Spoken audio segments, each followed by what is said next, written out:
Bapak-bapak, ibu-ibu, dan segenap pemirsa TV One di seluruh tanah air yang saya cintai. Inti dari ajaran agama adalah tentang akhlak. Itu sebabnya Rasulullah menyatakan, aku diutus ke alam ini hanya untuk satu tugas, memperbaiki akhlak.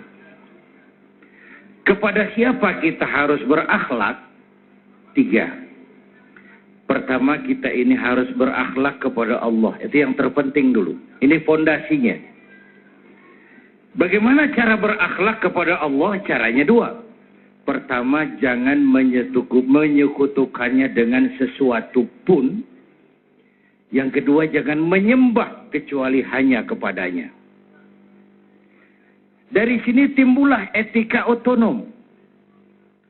Sikap merasakan kehadiran Allah dekat dalam hidup. Itu disiplin paling murni. Ya, Bu? Bu? Iya, matanya ke sini dong. Emang enak kok nggak diliatin. So, disiplin paling tinggi dalam hidup, merasakan kehadiran Allah dekat dalam hidup. Saya sendiri, yang kedua Allah. Saya berdua, yang ketiga Allah. Ini membangun sikap moral, disiplin otonom. Disiplin kita kan sekarang kayak anak muda naik motor itu, Pak. Ngebut, lampu merah, nyodok terus. Di stop sama polisi. SIM, ada, Pak. SNK, punya, Pak. Tahu lampu merah? Tahu, Pak. Kenapa jalan terus? Saya nggak tahu, ada Bapak. Disiplin kita ya begitu itu. Disiplin kita ya begitu itu. Maka konsep disiplin ini tuangkan dalam syariah agar manusia sebagai makhluk yang mulia hidup secara manusiawi.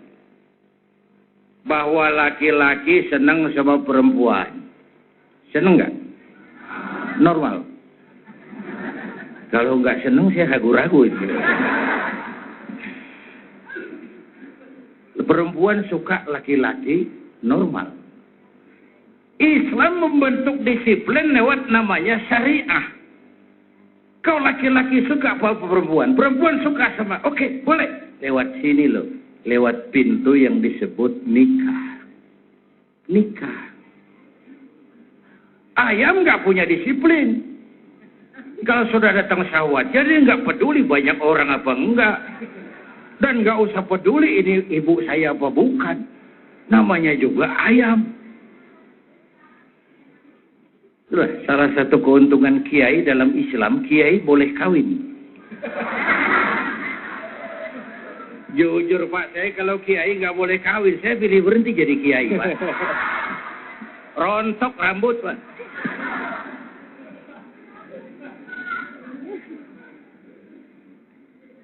Manusia sebagai makhluk yang terhormat, hidup secara terhormat lewat pintu sakral yang disebut nikah. Nikah dengan perempuan yang baik kamu. Jangan seperti ayam tuh kawin tiap hari nikah nggak mau. Nikah. Ini pintu ke arah kehidupan yang berakhlakul karimah. Jadi nikah itu bukan sekedar untuk kebutuhan biologis, bukan sekedar memperturutkan hawa nafsu. Dia pintu sakral yang mengatur disiplin manusia agar manusia secara mulia hidup dengan kemuliaan, dan yang terpenting punya rasa malu. Ini kan yang tipis di negeri kita ini, budaya malu. Belum lama Pak, kurang lebih 2-3 minggu yang lalu di Jepang ada berita mengagetkan. Perdana Menteri Hatoyama mengundurkan diri. Di sana sih itu biasa, cuma buat kita itu mengagetkan. Di sana biasa. Kenapa dia mundur? Malu. Kenapa malu? Tidak bisa memenuhi janji kampanyenya. Apa? Waktu dia kampanye dia bilang, kalau saya jadi Perdana Menteri, saya akan menghapuskan pangkalan militer Okinawa dari Jepang. Dia tidak bisa penuhi janji kampanyenya, malu mengundurkan diri. Padahal saya tahu pasti Hatoyama tidak kenal ketuhanan yang Maha Esa. Hatoyama tidak tahu itu Pancasila. Tapi rasa malunya tinggi sekali. Gagal, tidak bisa memenuhi kampanye, mundur. Umumnya orang itu kalau sudah gagal memenuhi janji kampanye, pasang strategi lagi buat kampanye, maju lagi. Ini di luar negeri, Pak. Di luar negeri jauh. Bukan di sini. Jauh. Di sini insya Allah sama.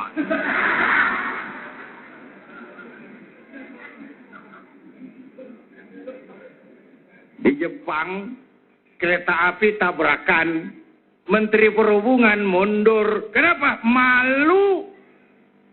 Di kita, petugas palang pintu dipecat. Jadi jauh levelnya dari petugas palang pintu ke menteri. Kenapa? Yang laris di negeri kita apa? Kambing hitam. Itu laris sekali, Pak. Orang banyak beli kambing hitam. Apalagi tukang kompor. Laris. Tukang kipas. Itu pasarannya tinggi di Indonesia.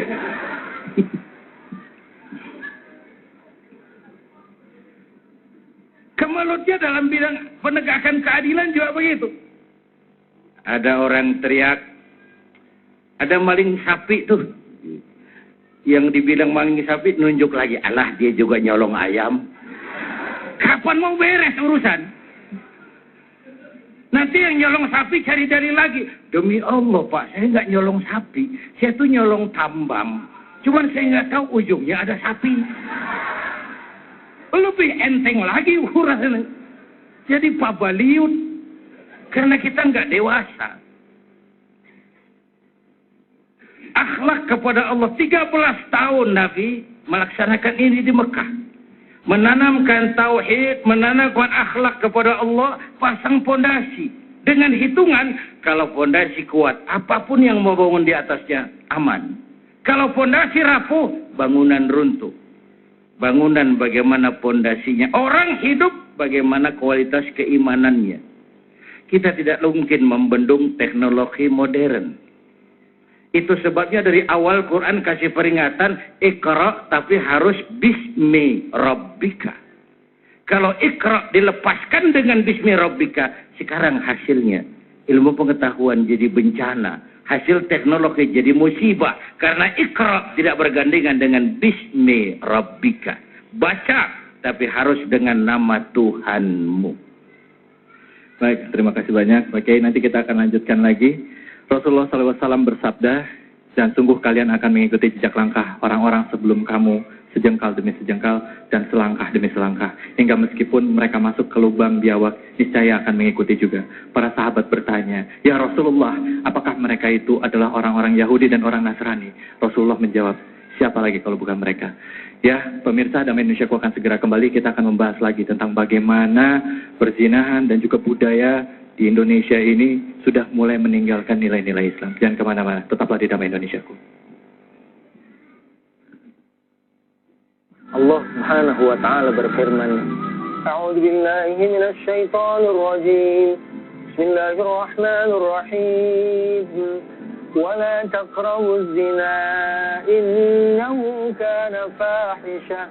Innahu kana fahishatan wa sa'a sabila. Shadaqallahul azim. Janganlah kita semua, kalian semua mendekati perbuatan zina, karena sungguhnya perbuatan zina itu adalah merupakan perbuatan yang keji dan seburuk-buruknya jalan. Mudah-mudahan kita dilindungi Allah dari perbuatan yang jelek, yang buruk tersebut. Di malam ada bola di TV? Ya inget loh, masa ya lupa. Kalau gitu inget juga kan lagu Selamat Ulang Tahun?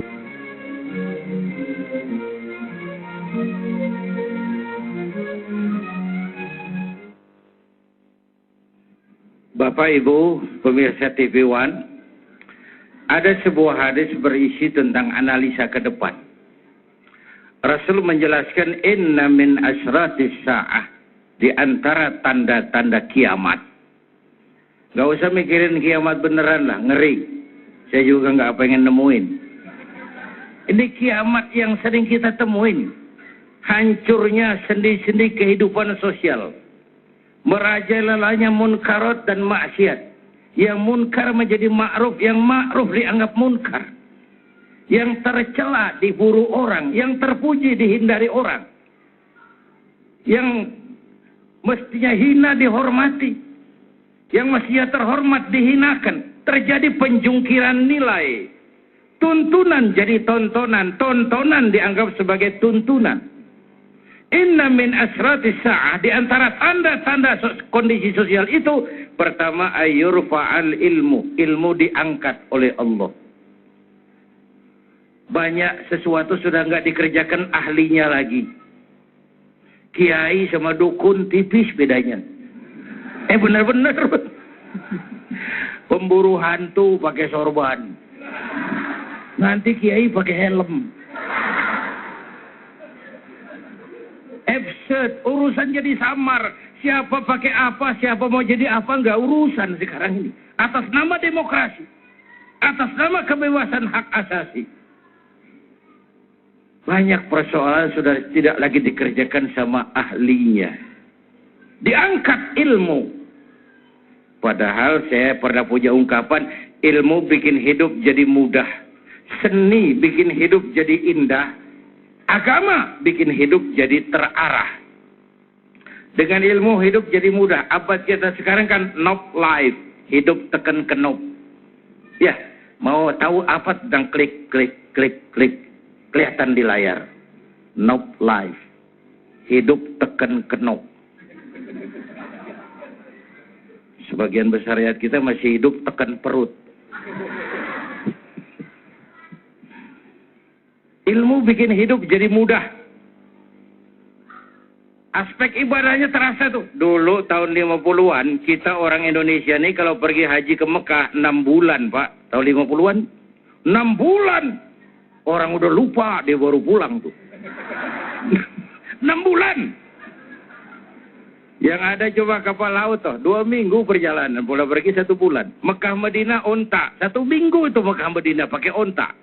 Sekarang orang berhaji cukup 1 bulan. Kenapa? Ada ilmu yang bikin Boeing. Motong waktu 5 bulan. Ilmu bikin hidup jadi mudah. Cepot. Itu kalau dipegang Asep Sunandar bisa selawat badar itu. Yang megangnya sih beda tuh. Ilmu juga begitu. Karena itu ilmu bikin hidup jadi mudah. Seni bikin hidup jadi indah. Baca Quran, ibadah dengan seni tilawah terasa keindahannya. Dakwah, ibadah dengan seni terasa sentuhannya. Dengan seni hidup jadi indah. Dengan agama hidup jadi terarah. Coba kita masuk yang kedua. Apa kata Nabi tanda kiamat itu? Ilmu diangkat. Banyak hal dikerjakan orang bodoh. Yang kedua, wa yafsual zina. Zina jadi pekerjaan hari-hari. Jadi pemandangan umum, dianggap biasa, tidak tabu lagi. Orang lebih menghargai selingkuh daripada poligami. Ayo ngaku. Ya walaupun saya kira dia bukan pilihan terbaik memang. Bu, wayaf sual zina, padahal seks. Agama menghargai seks. Agama meletakkan seks pada tingkat yang sakral. Agama mengakui seks sebagai kebutuhan hidup. Tapi agama memberikan jalan formal supaya bisa dinikmati dengan tenang dan enak. Contoh, kucing. Tahu kucing? Kucing, Bu. Kalau kita yang ngasih ikan, kucing makannya tenang. Tenang. Kenapa? Dia sadar nuraninya itu. Ini ikan resmi. Ya, saya nggak nyolong, ini yang punya, yang kasih. Tenang dia makan. Tapi kalau dia nyolong, coba lihat, kucing kalau makan ikan boleh nyolong, nggak tenang makannya itu. Cari kolong tempat tidur, tengok kiri, tengok kanan. Ada piring jatuh, kabur kencang. Kucing ngerti saya nyolong. Seks juga gitu. Seks juga gitu. Kalau sah, resmi, anteng. Tenang. Nggak takut diintip orang. Masa bodoh capean yang ngintip kok. Tenang menikmatinya. Ya Bu ya? Apaan?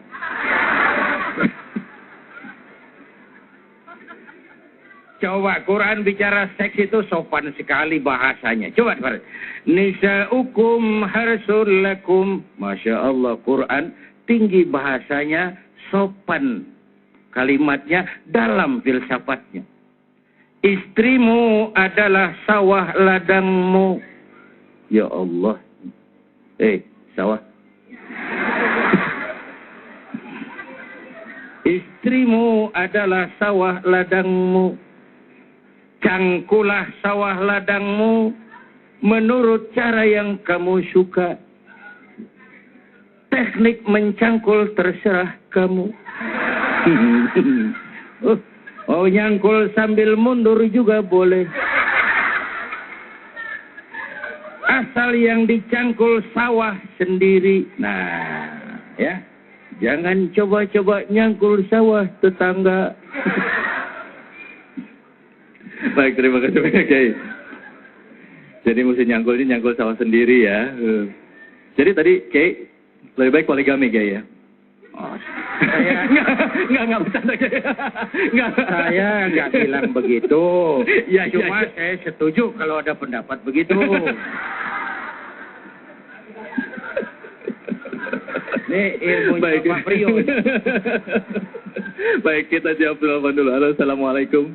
Assalamualaikum. Waalaikumsalam warahmatullahi wabarakatuh. Bapak siapa di mana nih Pak?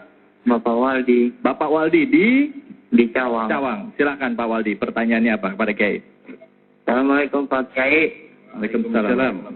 Saya mau nanya ke Kiai, bagaimana hukumnya kalau berzina? Wah. Bagaimana hukumnya kalau berzina? Mas Waldi, Iya. maaf. Pernah melakukan? Enggak, belum. Wah, jangan. ya, baik. Ini kayaknya udah berniat nih, Kiai. Oke, Pak Waldi, terima kasih banyak. Ya, Iya. baik. Kiai, jawaban Kiai nanti akan diberikan kepada Anda. Apa hukumnya berzina? Jangan kemana-mana, tetap di Damai Indonesiaku.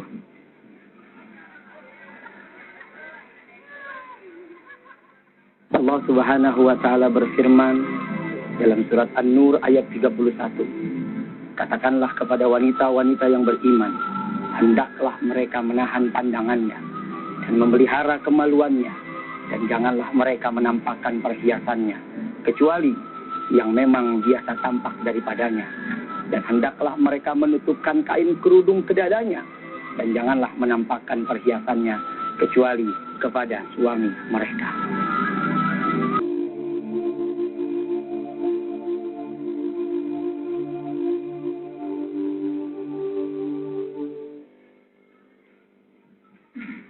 Bapak, Ibu, dan pemirsa TV One yang saya cintai.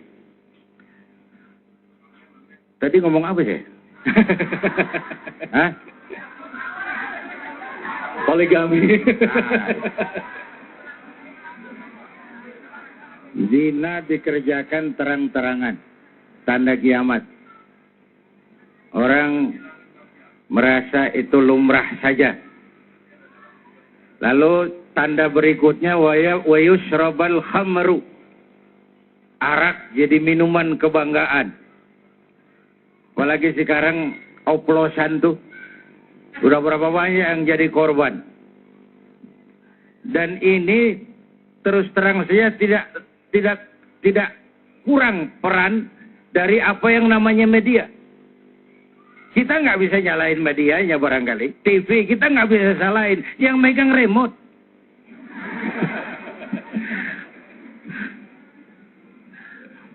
Anak-anak kita dulu saya remaja dilarang nonton gampang. Kunciin pintu, kletek, lu keluar kamar patah kaki lu. Aman. Sekarang anak kita gimana ngunciin pintu? Filmnya masuk ke kamar. Ini abad informasi, nggak ada yang bisa dibendung. Kita yang harus punya filter. Anak-anak kita kok salah milih idola. Idola kita itu tidak lain baginda Nabi. Mengapa beridola kan sesuatu yang rentan? rentan dengan pergaulan bebas, rentan dengan kawin cerai, rentan dengan perzinaan. Kok yang kayak gitu dijadikan idola? Selain memang media kita juga, kalau siaran entertain selebritis tiap jam. Tiap jam. Kalau siaran dakwah, minus. Minus. Saya pernah satu stasiun nawarin Kiai, masih berkenan nggak pengantar buka? Berapa lama? 7 menit. Terus potong iklan 4 menit. Jadi saya ngomong 3 menit. Iya, yang lain aja deh. Loh kenapa Kiai? Bukan kenapa, 3 menit mas. Assalamualaikum, assalamualaikum, habis.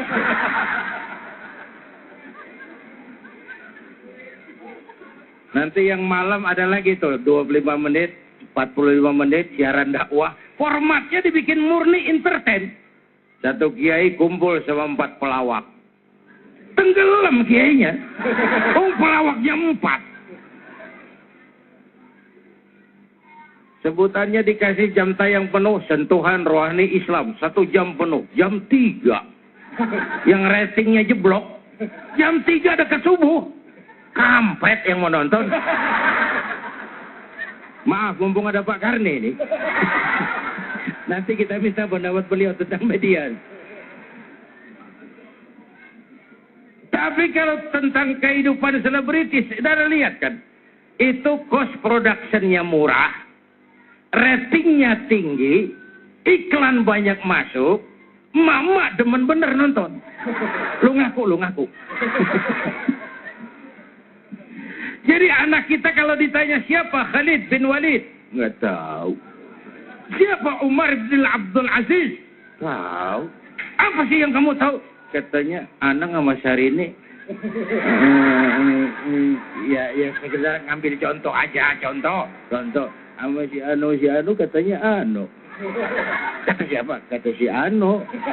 Anu nggak ada titiknya. Ngumpulin omongan si Anu. Anak-anak kita sering matang lebih cepat dari waktunya karena pengaruh media. Kita orang-orang tua harus punya filter. Dan filter paling baik tadi kembali kepada akhlak kepada Allah Subhanahu. Bapak Ibu, dalam Quran ada cerita Nabi Yakub. Kerisauan beliau kalau ada bicara tentang putra-putrinya itu apa? Ma ta'buduna min ba'di Quran. Nak, kalau bapak tidak ada umur, kamu nyembah apa, nak? Kamu bakal jadi hambanya siapa, nak? Ayo, ngobrol. Ibu-ibu hamba Allah apa bukan? Hamba Allah. Kata siapa? Kata ibu. Kalau kata ibu, kan namanya ngaku. Ngaku boleh dan murah. Yang mahal itu diakui. Yang mahal itu diakui. Ibu kenal Presiden SBY? Kenal. Presiden SBY kenal sama ibu? Ngaku boleh dong. Tapi diakui apa tidak? Itu yang kita belum tahu. Oleh karena itu, sekali lagi, Iqra harus dengan Bismi Rabbika. Baca, tapi dengan nama Tuhanmu. Teknologi, tapi harus dengan dasar iman.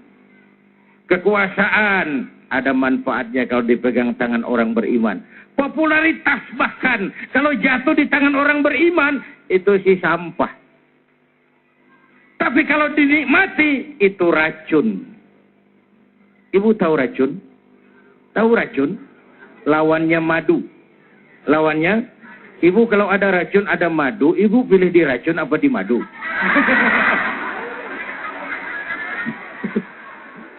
Dua-duanya racun katanya.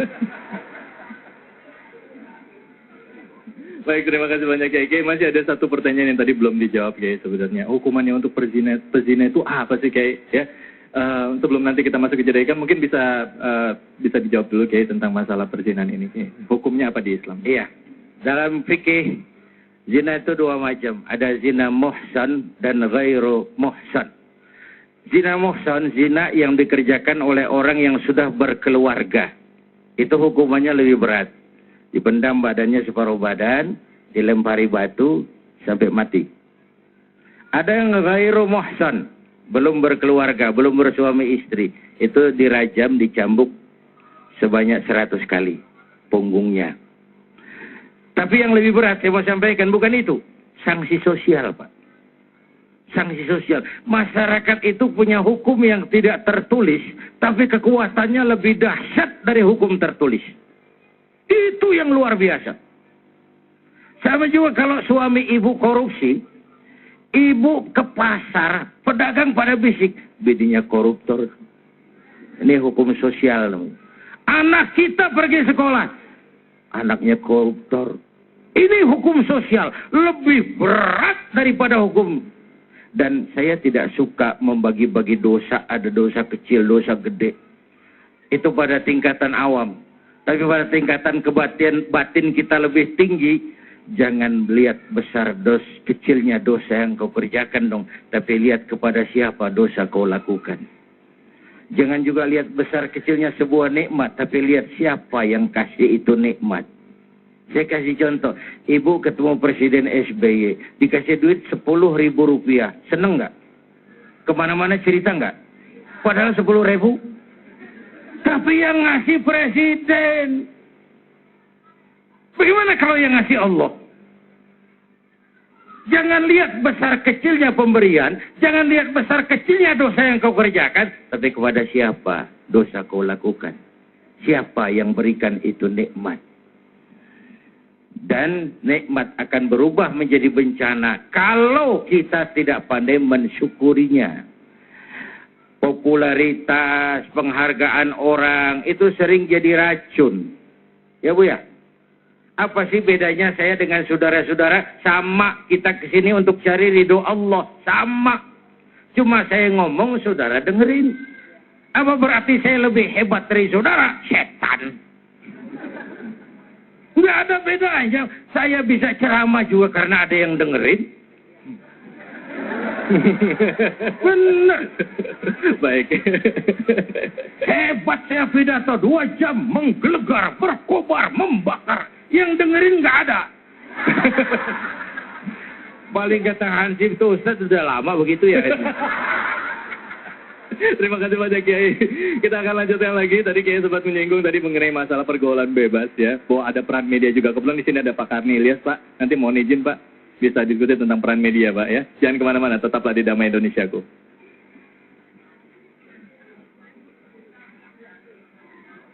Allah Subhanahu wa taala berfirman dalam surah An-Nur ayat 4. Dan orang-orang yang menuduh wanita yang baik-baik berbuat zina dan mereka tidak mendatangkan 4 orang saksi, maka deralah mereka yang menuduh itu 80 kali derah. Dan janganlah kamu terima kesaksian mereka buat selama-lamanya. Dan mereka itulah orang-orang yang fasik.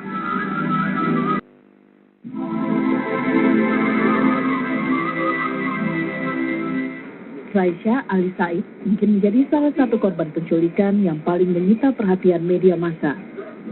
Agustus 2007, Raisya yang berusia 5 tahun diculik saat dibonceng pembantunya dengan menggunakan sepeda motor. Saat itu Presiden Susilo Bambang Yudhoyono bahkan bereaksi setelah 8 hari Raisya diculik. Dalam pernyataannya, Presiden minta penculik segera membebaskan Raisya. Siapapun yang membawa Raisya untuk melakukan sesuatu yang terbaik, saya ketuk hatinya agar dalam waktu yang tidak terlalu lama Raisya bisa kembali ke orang tuanya. Polisi berhasil menyergap 5 orang penculik di sebuah pom bensin dan menemukan Raisya setelah diculik selama 10 hari. Bagus Khaidiriki berusia 3 tahun, warga Mangga Besar, Jakarta Pusat, dibawa kabur tetangganya sendiri. Bagus ditemukan bersama tersangka di sebuah musola dan lagi-lagi berdasarkan laporan masyarakat. Menurut polisi, pelaku penculikan akan menjadikan korban sebagai pengamen jalanan. Bagus ditemukan setelah hilang selama 24 jam. Berdasarkan data dari Komnas Perlindungan Anak, jumlah kasus penculikan anak meningkat tiap tahunnya. Terhitung periode Januari hingga Mei 2010 saja, sudah terjadi laporan 67 kasus penculikan. Motifnya beragam, mulai dari diiming-imingi uang hingga penipuan lomba kontes bayi. Bahkan, korban penculikan terkadang dieksploitasi dan dijadikan pekerja anak. Kini hanya kewaspadaan orang tua yang bisa menjamin keselamatan anak, termasuk meningkatkan kewaspadaan di tingkat lingkungan sekolah dan bermain agar penculikan anak tidak lagi kembali terjadi. Ya, pemirsa Damai Indonesiaku dimanapun saja Anda berada, apa tadi yang kita saksikan ada sebuah peristiwa yang terjadi di negara kita tercinta ini, ramai atau marak tentang penculikan anak. Bahkan ada isu dikatakan bahwa anak ini diculik dan organnya itu dijual. Nah, sebenarnya masih ada kaitan juga dengan apa yang kita bicarakan tentang masalah berjanji, mana peran keluarga ini begitu penting. Di mana peran orang tua dalam mendidik anak, mengawasi anak begitu penting. Tapi kadangkala kita sering bingung gitu. Kita sudah mendidik anak kita, memasukkan anak kita dalam sekolah yang mungkin muatan agamanya sudah terjamin. Kita di rumah juga sudah mendidik anak kita untuk sholat. Kadang-kala kita berkomunikasi sama anak kita. Tapi kenapa kok masih ada aja kecolongan? Masih ada aja anak-anak kita yang mungkin ya mereka terjerumus melakukan pergaulan bebas ataupun melakukan misalnya coba narkoba dan lain sebagainya. Kiai, kenapa hal ini bisa terjadi, Kiai? Silakan, Kiai. Bapak Ibu dan pemirsa TV One yang saya hormati, memang banyak gejala sosial yang membuat kita risau. Perzinaan, pemabukan, perjudian, penculikan, itu semua melantunkan sebuah pertanyaan yang ringkih. Kemana moral kita sebagai bangsa? Sedang menuju kemana kita? Dan akan sampai kemana kalau seperti ini fenomenanya? Karena itu memang benteng paling utama lagi-lagi adalah rumah tangga. Dan peran utama di rumah tangga sebenarnya suami istri, tapi ibu lebih banyak berperan. Islam mengangkat perempuan sebagai tiang negara karena fungsi ini. Ibu kenal Siti Aminah? Tahu ya? Iya, kenal di mana kenalannya. Itu ibunda baginda Rasul. Aminah, perempuan yang memberikan rasa aman, kedamaian, pengayoman. Kenapa? Ia melahirkan anak pertama tanpa didampingi suami. Suaminya wafat. Sedih hatinya, remuk perasaannya, tapi tegar jiwanya. Dilahirkannya bayi bernama Muhammad dalam tradisi zaman jahiliyah. Jahiliyah itu jahiliyah kompleks. Mabuk, judi, zina terjadi. Dilahirkan anak pertama tanpa didampingi suami. Diasuhnya penuh kasih sayang. Di antaranya jadi orang besar dan dibesarkan Allah. Perempuan. Ibu kenal Mahatma Gandhi? Tahu. Bagus anak-anak. Gandhi itu kecilnya yatim, kurus kayak anak cacingan. Yang tegar tuh ibunya. Gandhi sekolah, nak. Gandhi jadi orang besar, nak. Gandhi kalau perlu sekolah ke Inggris, biar Inggris menjajah kita. Nggak salah kau sekolah ke Inggris, tapi jangan jadi Inggris, Gandhi. Jangan sentuh minuman keras. Gandhi belajar. Gandhi, Mahatma Gandhi jadi orang besar karena dorongan ibunya. James Watt. Siapa itu? Apa nemu uap tuh? Jadi besar karena dukungan ibunya. Perempuan melahirkan orang-orang besar, tiang negara. Bahkan melahirkan orang besar. Di Jawa Tengah ada Raden Ajeng Kartini, di Jawa Barat muncul Dewi Sartika, di Bengkulu muncul Fatmawati Soekarno, sang penjahit bendera merah putih itu. Di Aceh muncul Laksamana Malahayati, baru muncul Cut Nyadin, baru setelah itu Cut Keke, Cut Meme, dan Cut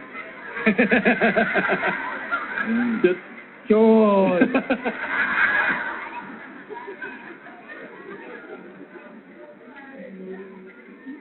Jadi basic utamanya memang Al-Bait, Madrasatul Ula, rumah tangga sekolah yang pertama.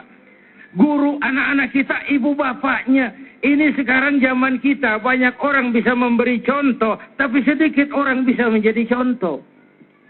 Memberi contoh mudah, jadi contoh sulit. Banyak kita memberi contoh tapi tidak menjadi contoh. Baik, terima kasih banyak Kiai.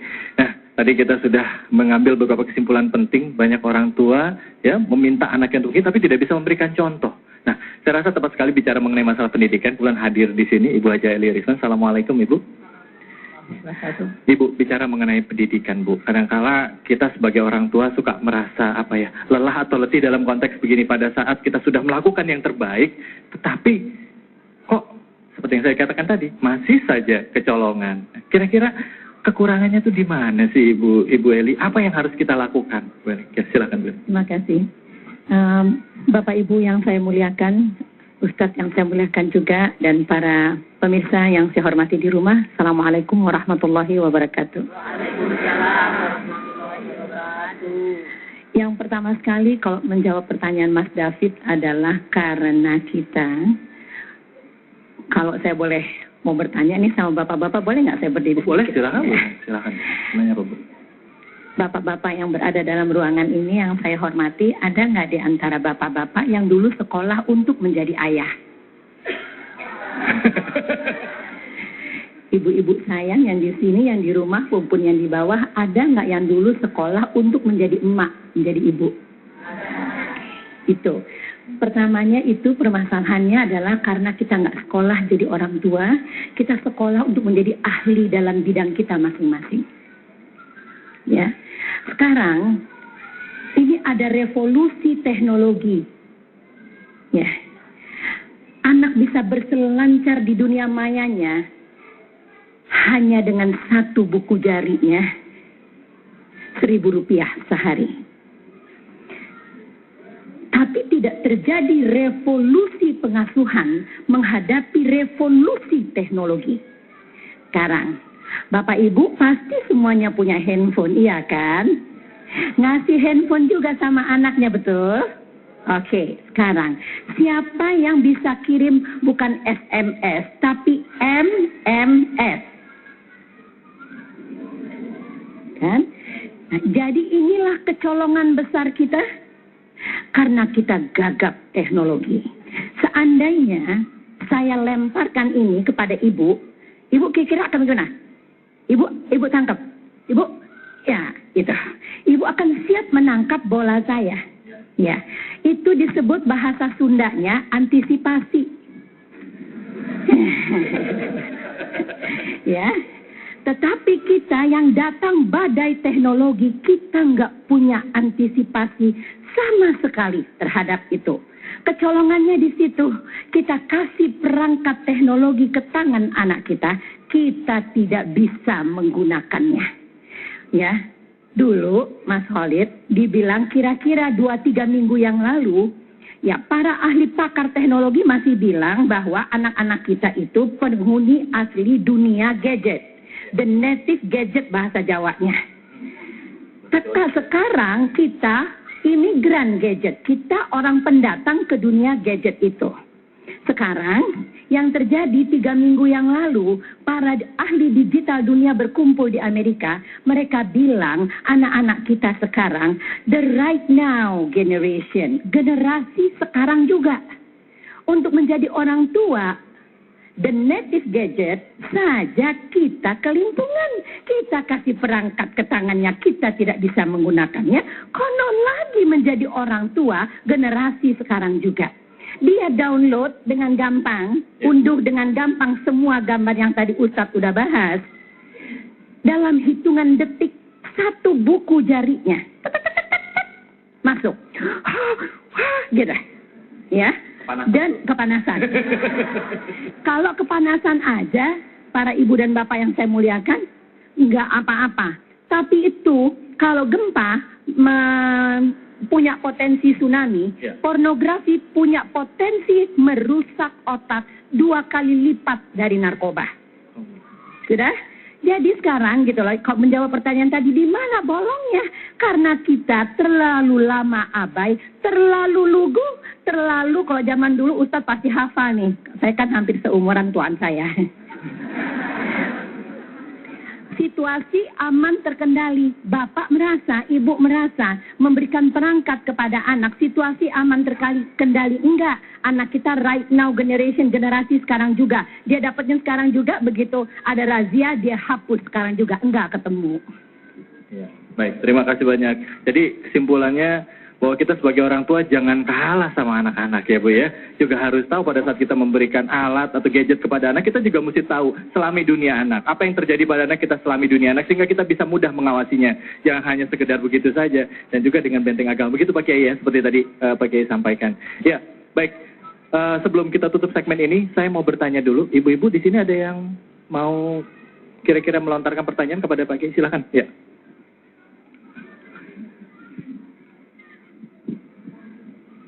Assalamualaikum warahmatullahi wabarakatuh. Waalaikumsalam warahmatullahi wabarakatuh.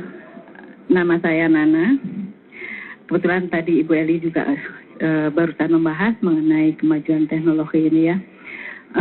Pak Ustadz, tadi kita membahas mengenai masalah perzinahan. Yang kita tahu selama ini yang disebut perzinahan itu sebatas hubungan intim antara laki-laki dan perempuan. Ya.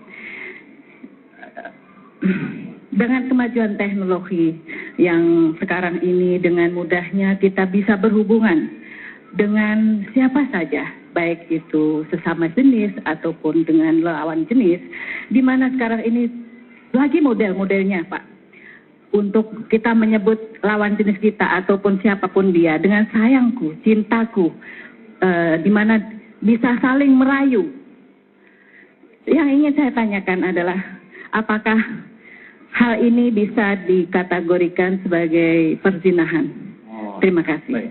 Maksudnya kalau chatting itu ngerayu orang ya, lawan chattingnya itu dengan sayangku padahal bukan suami istri gitu. Apakah itu bisa dikatakan sebagai perzinahan gitu? Silakan Mas. Mumpung waktunya masih ada, silakan Mas Dika. Baik, terima kasih. Bismillahirrahmanirrahim. Assalamualaikum warahmatullahi wabarakatuh. Waalaikumsalam warahmatullahi wabarakatuh. Terima kasih atas kesempatan yang diberikan. Nama saya Dika. Ya. Pada Pak Kiai ada yang ingin saya tanyakan, sebagaimana kita tahu bahwa Islam itu agama yang paling sempurna, agama yang paling komplit lengkap. Kita bicara mengenai pornografi dan perzinahan, Islam itu agama yang paling menentang hal tersebut, ya dengan hukum-hukumnya dan lain sebagainya. Nah, kalau yang ingin saya tanyakan, apakah bagaimana caranya ketika hukum ini sudah ada dan sudah komplit lengkap tersebut, ya kan, dan itu tidak diterapkan. Saya sempat kebayang apakah perlu penerapan katakanlah syariah Islam dan sebagainya, karena bagaimana wanita itu berpakaian, laki-laki itu harus melihat dan sebagainya. Karena kalau kita lihat ada aksi, ada reaksi. Kadang kita sendiri Ustadz nggak bisa, ketika di depan kita imannya lagi bagus, di depan kita ada orang lewat pakai bikini, rok pendek, pakai tank top, kadang kita astagfirullahaladzim, cuma pusing kita. Astagfirullahaladzim, Masya Allah, pusing kepala kita gitu ya. Saya kebayang ketika semuanya berpakaian rapi, berpakaian bagus, berpakaian, kita juga ada aksi, ada reaksi, karena sebagai psikolog, dalam teori psikologi ada Bu Psikolog, ada Bu Eli, ada mengatakan bahwa laki-laki itu ada mata-mata monyet kalau dalam psikologi sosial. Jadi kadang-kadang kecenderungan untuk melihat dan sebagainya. Mata-mata apa? Mata-mata monyet, sependek yang saya. Itu ada dalam salah satu teori psikologi sosial. Nah, bagaimana menyikapi hal tersebut? Terima kasih. Assalamualaikum warahmatullahi wabarakatuh. Waalaikumsalam warahmatullahi wabarakatuh. Pertanyaan yang luar biasa. Kita takbir dulu. Allahu Akbar. Allahu Akbar. Allahu Akbar. Jangan kemana-mana, kita akan kembali lagi dan nanti kita juga akan bincang dengan Pak Karni seputar peran media. Pak, ditahan dulu ya Pak. Tetap di Damai Indonesiaku. Allah Subhanahu wa Ta'ala berfirman dalam surah At-Tahrim ayat 6. Hai orang-orang yang beriman, peliharalah dirimu dan keluargamu dari api neraka yang bahan bakarnya adalah manusia dan batu.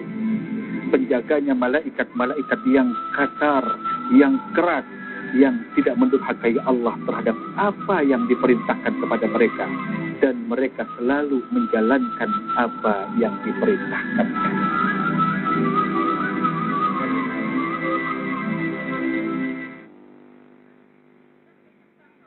Bapak, Ibu, dan pemirsa TV One, saya masuk kepada pertanyaan pertama, Ibu Nana ya. Ibu Nana. Apa tadi chatting? Ya, kalau misalnya chatting, bilang sayang itu termasuk perzinahan nggak terhadap lawan jenis yang bukan suami? Ya, pertama larangan Quran itu la taqrabuz zina, jangan dekati perbuatan zina. dalam hal ini ada dua hal. Pertama, zinanya itu sendiri. Yang kedua, hal-hal yang mendekatkan kepada zina. Termasuk ucapan-ucapan yang merangsang. Walaupun itu dianggap zina, tapi bukan zina tadi. Zina ucapan, zina mata. Itu kan ada form-forsinya sendiri. Saya malah menganjurkan, kalau mau menggunakan kata-kata mesra, pakailah di rumah tangga. Untuk suami istri. Karena itu yang dicontohkan Nabi. Kalau baru pacaran ya rentan. Memang pacaran itu, cinta itu kan semua indah. Indah. Tapi bagaimana mempertahankan itu yang dicontohkan Nabi. Coba. Bertahun-tahun menikah dengan Siti Aisyah. Rasulullah memanggil istrinya Humairah. Wahai yang kemerah-merahan. Panggilan yang mendatangkan rasa. Mengembalikan keharmonisan yang hilang. Mengembalikan kehangatan yang lenyap. Justru suami istri yang harus pakai kalimat merangsang, Bu. Bu. Bu. Biasakan semua bapaknya anak-anak. Nabi bertahun-tahun menikah. Manggil Aisyah Humairah. Wahai yang kemerah-merahan. Cantik kali panggilannya. Kita kadang-kadang jujur tapi nyakitin.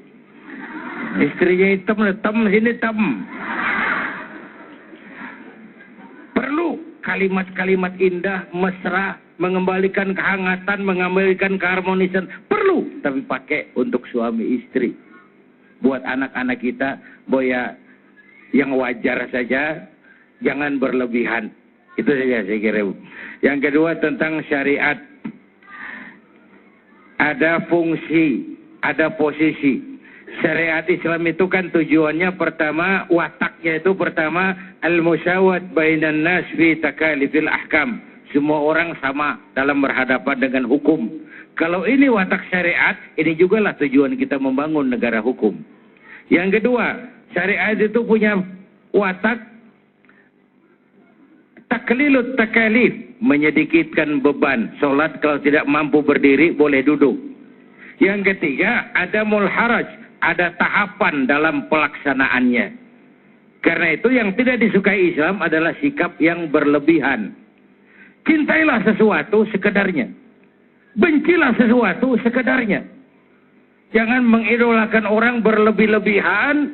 Satu saat kenyataan tidak menguntungkan, kita akan kecewa juga berlebihan. Yang wajar-wajar saja. Cintailah yang kau cintai sekadarnya, karena boleh jadi besok dia kau senangi. Bencilah yang kau benci sekadar saja, karena boleh jadi besok dia kau sukai. Sederhana dalam bersikap. Sebuah episode di zaman Nabi Isa. Ada orang menarik-narik perempuan, minta dijatuhi hukuman karena dia berzina. Nabi Isa diam saja. Ya Isa, tegakkan hukum, rajam dia, rajam dia. Diam saja Nabi Isa. Akhirnya masyarakat marah. Setelah masyarakat marah, Nabi Isa bilang begini saja.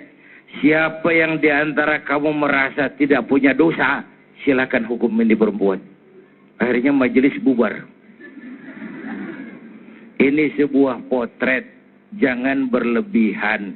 Kita ini kalau melihat orang salah kan rasanya kita suci benar. Ya, padahal kita mungkin enggaknya bukan enggak zina, tapi enggak ketahuan gitu.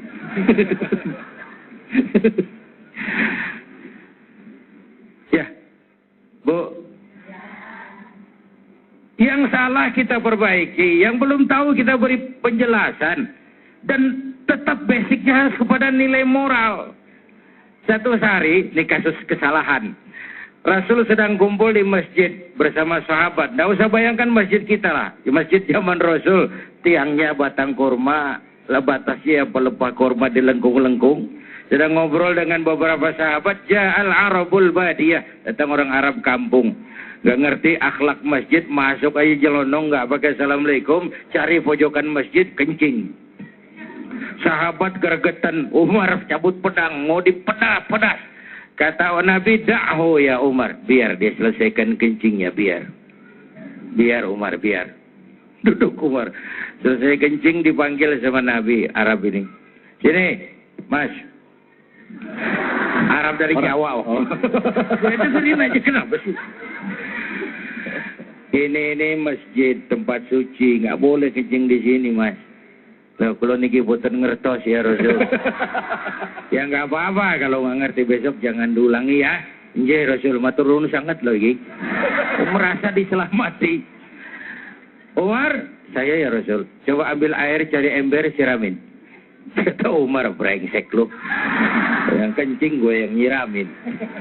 Tapi saya lihat dua sisi di sini dari watak syariat Nabi. Pertama, ini orang nggak tahu.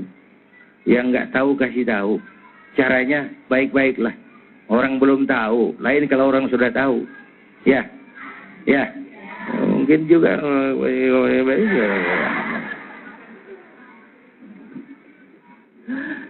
Kiai, berarti syariat ini bisa diterapkan di Indonesia, Kiai? Ya kalau tidak bisa, dalam kehidupan. Kita nggak bicara Indonesia, tidak dalam kehidupan. Oke, baik. Kalau kita bicara Indonesia nanti jadi debatable. Dalam kehidupan. Ya. Dan saya yakin Indonesia memang walaupun bukan negara agama, tapi negaranya orang beragama. Dan dari sejak zaman Jawa, simbol-simbol itu sudah ada. Coba lihat raja-raja Jawa itu alun-alun keraton, masjid besar. Masjid besar, alun-alun keraton. Simbol kehidupan agama dan negara tidak boleh dihadapkan, tapi harus berdampingan. Berdamping, bukan bersanding, bukan bersanding. Jangan hadapkan agama dengan negara, itu nggak menguntungkan. Bapak Ibu hadirin yang saya hormati, itu potret. Jadi yang belum tahu kasih tahu. Caranya pelan-pelan. Jangan mancing ikan pakai anggur. Ikannya godek marah kita. Ikan goblok anggur nggak doyan. Bukan makanannya. Yang kedua, akhlak syariat itu, coba orang kencing sedang enaknya di stop. Wah, mending ditempeleng, Pak. Jadi penyakit loh itu. Biarin dia terusin dulu kencing. Dari penyakit sehingga orang ini merasa benar-benar diselamatkan oleh baginda Rasul. Saya kira itu tentang watak syariat ya. Ya, baik, terima kasih banyak Kiai. Pak Karni, tadi kita bicara bahwa sekarang ini orang banyak beranggapan bahwa media memiliki sumbangsi yang cukup besar juga untuk perilaku bebas di Indonesia saat ini. Bagaimana filter terhadap media itu masih kurang gitu. Nah, sekarang bagaimana? Apakah kita bisa menggunakan media ini juga sebagai salah satu sarana kita? Silakan Pak, bisa berdiri. Salah satu kedudukan saya. Jadi itu. Silakan Pak Karni, silakan Pak Karni. Ya, ini kayaknya Pak Ustadz kita Buya Zainuddin udah capek duduk, jadi pengen diri. Ada alasan dia untuk berdiri. Beliau ini sahabat lama saya, ya, Pak Ustadz, hadirin hadirat, pemirsa di rumah. Assalamualaikum warahmatullahi wabarakatuh. Tadi saya ditanya mau bertanya atau tidak, atau menanggapi. Saya bilang nanggapin.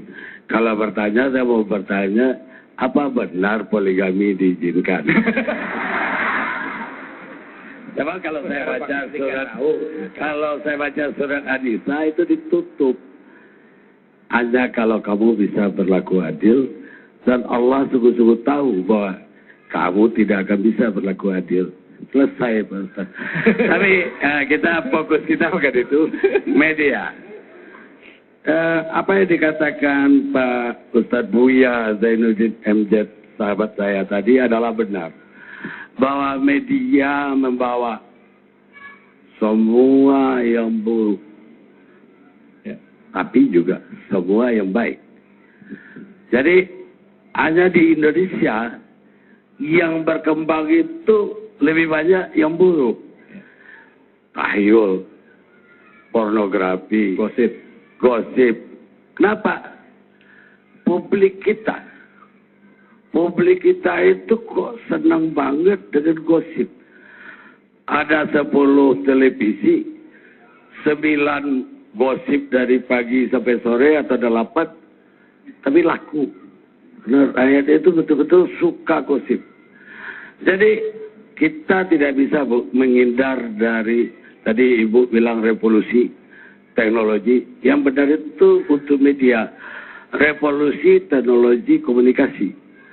Jadi komunikasi itu sekarang ada TV, kemarin ada komputer, sekarang internet, Twitter, Facebook dan sebagainya. Facebook pun udah tinggal, Twitter. Ke depan rumah kita pun detik ini kita pencet, ketahuan siapa aja yang masuk rumah kita. Ini perkembangan. Dan menurut saya bahwa kita tidak boleh menghindar dari itu. Tapi bagaimana mengeliminirnya? Bagaimana? Kenapa hanya anak-anak kita yang rusak? Kenapa anak-anak orang di Eropa, di Amerika pakai internet, pengetahuan, seluruh pengetahuan tinggal pencet. Jadi kalau tadi Pak Ustadz bilang pencet, porno keluar. Tapi pencet, apa yang dibilang James Watt lah, Aristoteles, semua detik ini terhidang di depan mata. Betapa majunya teknologi informasi. Jadi kembali ke media di Indonesia. Bagaimana masyarakat menyikapinya? DPR sama pemerintah sudah bikin KPI. Tinggal kalau ada yang tidak setuju dengan tayangan tayul, porno, tinggal kirim surat. Karena KPI wajib memfollow-up setiap pengaduan. Ya. Tapi pada malas untuk mengirim. Padahal bisa pakai website. Kembali kepada saya orang media. Saya ketua ATPSI. Saya mengetuai semua asosiasi televisi swasta di Indonesia. Ya. Saya termasuk yang tidak setuju tayul, porno, dan segala macam berlebihan tersebut. Tapi kalau tidak ada rambunya, itu akan semakin menjadi-jadi. Untungnya sudah ada rambunya, ada lembaganya. Dan saya sendiri, kalau Pak Zainuddin MZ hari ini bisa dilihat seluruh rakyat Indonesia, saya 2 tahun lalu membangun TV One. Dari sebuah TV yang sangat dihujat. TV yang paling porno itu namanya La TV. Oh. Ada layar tancap, ada kisah tengah malam, ada Smackdown yang kekerasan pun situ. Ibu-ibu bisa lihat sekarang, walaupun mungkin tidak saya enak nonton entertainment, tapi kami ngasihkan komunikasi, termasuk Damai Indonesia. Saya kira TV yang punya, alhamdulillah, kita takbir, Allahu Akbar. Yang punya dakwah 1 jam, alhamdulillah, adalah TV One. Terima kasih. Dan mudah-mudahan ini bisa lebih mencerahkan dan menandingi yang tadi. Jadi kita menyikapi revolusi itu, bukan menyetop revolusi. Terima kasih. Wassalamualaikum warahmatullahi wabarakatuh. Waalaikumsalam warahmatullahi wabarakatuh. Pak Karni, sebenarnya masih ada 1 pertanyaan lagi Pak Karni. Mohon jawab. Apakah bisa Pak Karni porsi dakwah ini dibanyakin ya, diperbanyak di stasiun-stasiun TV swasta gitu? Silakan Pak Karni. Mohon. Ya, kalau boleh saya TV swasta yang lain, itu tergantung direksinya. Kalau TV One Pak? Kalau TV One tergantung kita, kalau semakin memang banyak yang menginginkan, pasti kita kasih. Bagaimana Ibu menginginkan semuanya Bu? Insya Allah. Tidak hanya ibu-ibu yang di sini, tapi pemirsa seluruh kita. Baik, terima kasih banyak Pak Karni. Alhamdulillah Rabbil Alamin. Terima kasih banyak Pak Karni. Jadi kembali lagi memang peran dari orang-orang yang mengelola pertelevisian inilah yang mereka harus juga bisa mensortir dan memberikan informasi-informasi yang bermanfaat, diperbanyak informasi yang bermanfaat untuk para pemirsa kita, khususnya pemirsa yang ada di Indonesia. Jangan kemana-mana, Damai Indonesiaku akan segera kembali.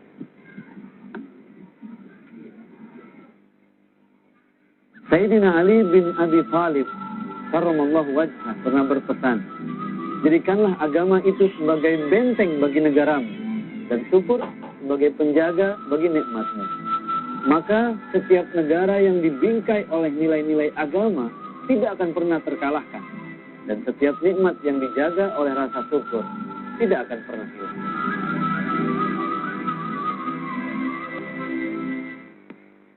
Alhamdulillah Rabbil Alamin. Pemirsa TV One dimanapun saja berada, kita kembali lagi di Damai Indonesiaku. Pembahasan kita begitu menarik. Tadi muncul beberapa pertanyaan dari sekian banyak ya, pertanyaan-pertanyaan yang diberikan. Di antaranya adalah, bagaimana Ibu, apa yang harus saya lakukan ya, seandainya anak saya sudah terlanjur menyaksikan tayangan yang bersifat pornografi tersebut. Tadi Ibu mengatakan bahwa otak itu kan bisa rusak ya Ibu ya, potensinya 2 kali lipat kerusakan otak. Nah, apa yang bisa kita lakukan Ibu? Bismillahirrahmanirrahim. Jadi pertama sekali Bapak Ibu harus memastikan apakah benar anak kita sudah melihat apa belum, dengan cara menanyakan kepada mereka tentang orang lain dulu, tentang temannya. Sekarang anak-anak ya pada suka ngelihat ini gitu. Nanti dia akan bercerita temannya dan nggak sengaja dia akan mengatakan tentang dirinya.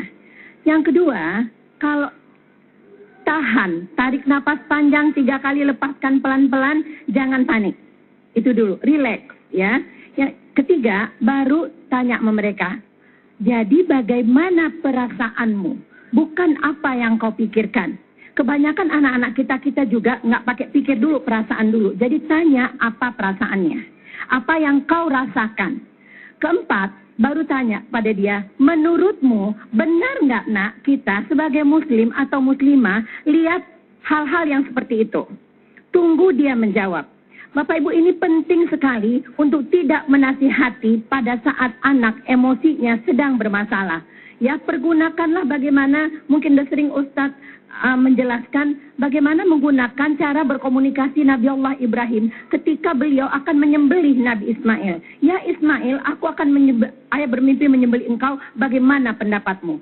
Kata-kata meminta pertanyaan atau pendapat anak itu jauh lebih baik daripada menasihati, karena kalau kita menasihati, suara itu di luar kepala. Itu yang penting kita mengingat. Tidak membangun kesadaran diri. Tapi kalau kita tanya bagaimana pendapatmu, suara di dalam kepala. Jadi sebetulnya lengkap sekali sudah Islam ini, Bapak Ibu, kalau kita kembali. Terus kemudian yang berikutnya, baru kita arahkan, kalau yang kurang kita tambahi, yang lebih kita kurang, yang bengkok kita luruskan. Nah, terakhir, Bapak Ibu, ada 4 hal yang penting yang perlu kita perhatikan. 1, hadirkan Allah dalam diri anak. Ada atau tidak ada kita, ya, Allah ada. Kedua, kalau memberikan perangkat dengan alasan, karena hasil riset menunjukkan kita nggak pakai alasan kasih perangkat kepada anak.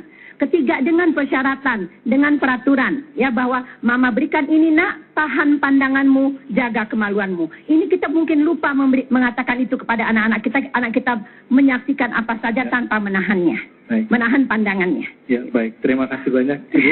Saya yakin begitu banyak yang ingin disampaikan, tapi karena waktunya sangat terbatas. Tapi biar bagaimana, terima kasih banyak Ibu atas ilmunya. Mudah-mudahan bermanfaat untuk kita semua. Silakan Ibu bisa kembali duduk lagi. Ya, Pak Kiai, mungkin kira-kira Pak Kiai, apa yang bisa kita simpulkan Pak Kiai dari tema kita? Kita tadi menanyakan ada apa dengan moral bangsa. Apa kesimpulan kita pada sore hari ini Pak Kiai? Silakan Kiai. Pertama, saya mau kembali kepada awal pembicaraan. Iqra harus dilandasi dengan Bismi Rabbika. Ilmu dan teknologi harus didasari dengan keimanan. Benar kita diperintah untuk Iqra, untuk tahu banyak hal. Tapi sebelum itu harus landasannya adalah Bismi Rabbika. Dengan nama Tuhanmu. 1. Yang kedua, nilai disiplin tertinggi adalah iman. Merasakan kehadiran Allah dekat dalam hidup. Menjadi hamba Allah yang utuh. Kita perlu Allah. Dan ada keyakinan bahwa hidup dalam syariat Allah itu hidup mulia dan terhormat. Sebagaimana sudah kita bicarakan tentang bagaimana Islam menyikapi seks. Bagaimana Islam menyikapi sikap laki-laki dan perempuan. Tidak ada jalan yang ditutup, tapi diberikan jalan terhormat sesuai dengan maksud syariat itu sendiri. Yang ketiga, pada sisi yang waktu yang bersamaan kita harus juga berakhlak kepada sesama manusia. Selain kepada Allah yang merupakan hablum minallah, berakhlak kepada sesama manusia. Bahwa ada anak bangsa yang salah jalan, yang keliru, tapi mereka bagian dari kita juga. Harus kita perbaiki secara bersama-sama. Sehingga dengan demikian kita berharap peristiwa-peristiwa itu tidak terjadi lagi di masa yang akan datang. Kita tidak boleh alergi dengan kemajuan teknologi. Bahkan itu tuntutan kehidupan agama. Agar hidup bisa kita laksanakan lebih mudah. Tetapi lagi-lagi, the man behind the gun. Kalau pisau dipegang oleh orang beriman, paling-paling jauh leher ayam. Ya, tapi kalau dipegang preman, bukan cuma leher ayam, leher temannya sendiri. digarap. Pisaunya sama, penggunaannya beda. Ketika tangan orang yang memegang juga berbeda. Begitulah harta, begitulah kekuasaan, begitulah alat-alat teknologi, tergantung dalang yang megangnya. Kekuasaan kalau dipegang tangan orang beriman jadi rahmah. Kalau dipegang orang jauh dari iman ya Fir'aun. Harta kalau jatuh ke tangan orang beriman jadi rahmah. Tapi kalau dipegang tangan orang jauh dari iman ya jadi Korun. Ilmu pengetahuan kalau jatuh ke tangan orang beriman mendekatkan diri. Tapi kalau jatuh ke tangan orang jauh dari iman menjauhkan diri. Menjauhkan diri dari Allah.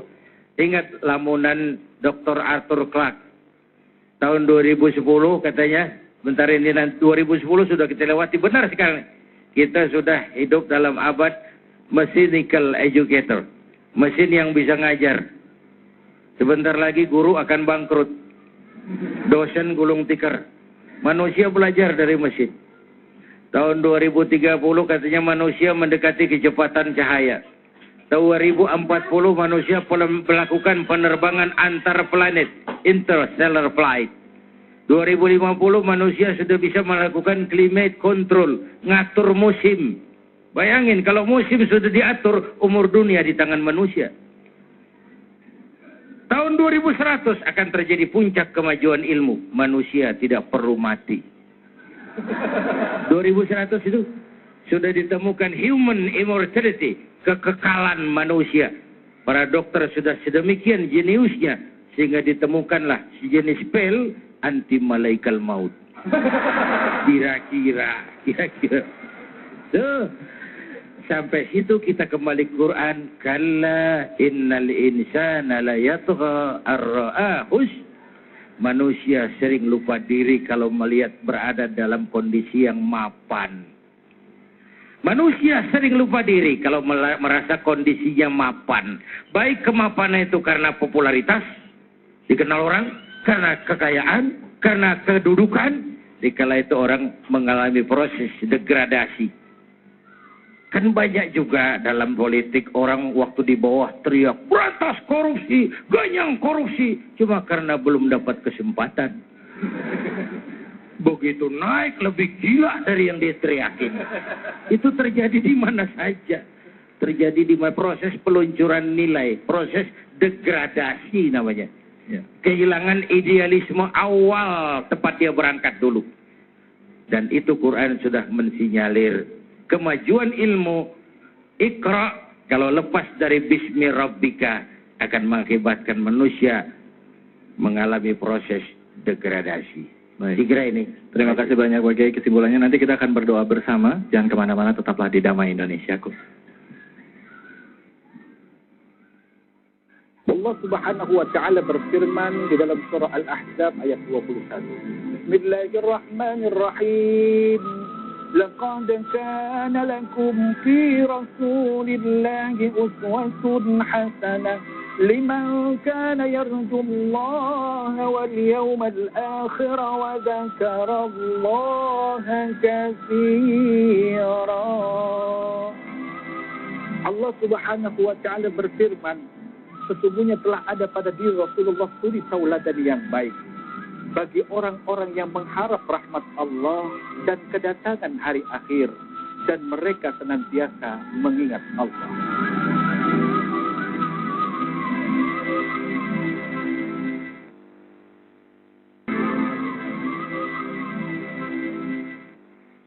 Ya, Alhamdulillah Rabbil Alamin. Pemirsa TV One dimanapun saja Anda berada, kita hari ini sudah mendapatkan begitu banyak hal penting, terutama mengenai masalah pornografi. Masalah pornografi ini ada tanggung jawab kita semua.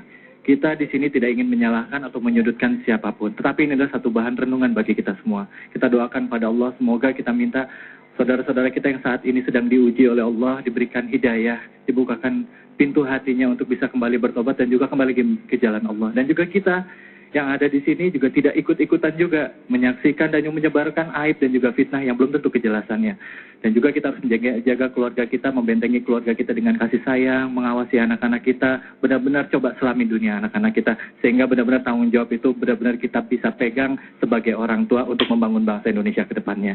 Kiai, sebelum kita tutup, Kiai mungkin Kiai bisa doa sedikit untuk kita semua untuk penerangan hati kita. Silakan Kiai. Bismillahirrahmanirrahim. Alhamdulillah Rabbil Alamin. Salli wa sallim ala Sayyidina Muhammad wa ala alihi wa sahbihi ajma'in. Allahumma ya Allah, Engkau Maha Pengasih dan tidak pernah pilih kasih. Engkau Maha Penyayang, yang sayangmu tiada terbilang. Dengan sepenuh perasaan dan pengharapan, dalam segala kerendahan dan kelemahan, kami bermohon kepadamu ya Allah. Berikan kepada kami rakyat dan bangsa Indonesia kekuatan iman untuk menjaga akhlak dan moral bangsa kami. Tautkan hati kami, satukan langkah kami untuk menapak menuju hari esok yang lebih baik dan pasti. Ya Allah, jauhi kami dari pengaruh negatif yang diakibatkan oleh kemajuan teknologi. Ya Allah, selamatkan anak-anak muda kami, generasi muda kami di dunia ini dan di dunia akhirat nanti. Berikan kepada kami pemimpin-pemimpin yang takut kepadamu dan sayang kepada kami. Rabbana atina fid dunya hasanah